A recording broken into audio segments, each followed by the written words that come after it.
Okay, and I forgot to erase this before I started, so that was super smooth of me. But what we're going to do next is we are going to have a word problem with this sort of thing.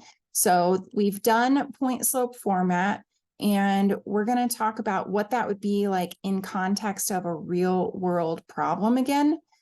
This one's going to be about architecture and the Tower of Pisa. So hang on 30 seconds, actually probably way less than that. And I'm going to pull the problem onto the board here. So here we go.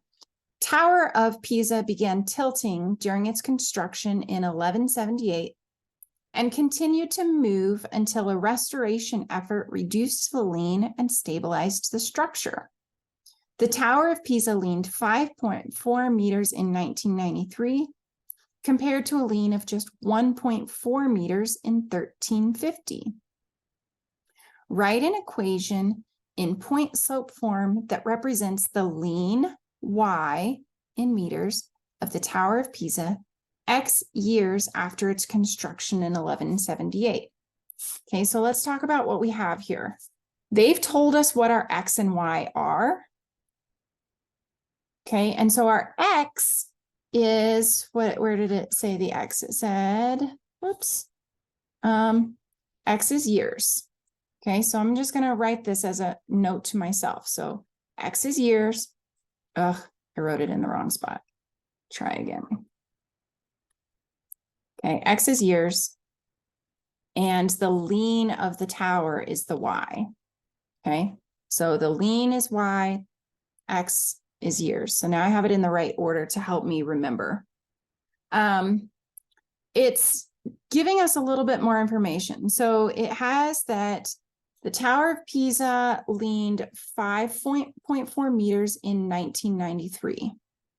Okay, so 5.4 is the lean. And 1993, I need to figure out how many years that was after it was built. Okay, so I'm going to do 1993 minus when it was built was 1178. Okay, so that's my number of years for this first measurement. Okay, the second one that they give us is this 1.4. And that was in 1350. So 1350 minus 1178 is 172. Okay, so now I have two XY points, and I can use those to figure out the slope, and I can use those to figure out the equation, okay, because I'm supposed to write an equation in point slope form. I'm going to erase that and give us a little bit more room here.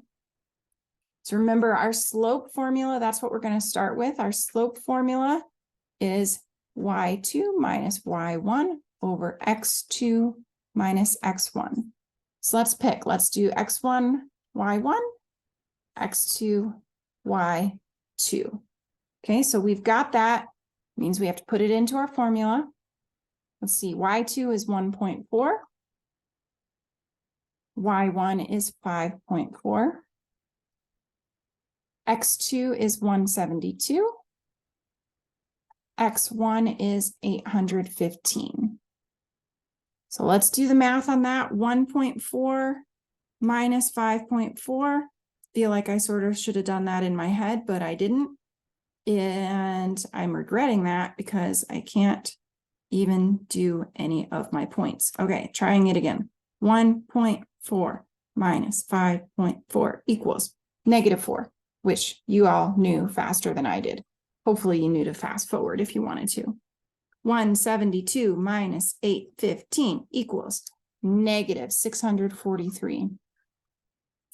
Okay, let's make that into a decimal. 4 divided by 643 equals 0.006. Okay, so that's our slope.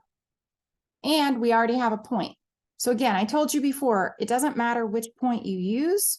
So I'm just going to pick my x1, y1 because I am, but you can pick your x2, y2. That's what was picked in the book. So it's up to you. So y minus y1 equals m times x minus x1. That's our format. So let's just plug everything in. So we have y minus y1 is 5.4 equals m, which is 0.006, x minus, and our x1 was 815. And now we are done with that problem. So again, the hardest part of this is getting that slope, and then you're just plugging things into this format. Okay. Let me know if you have more questions about that.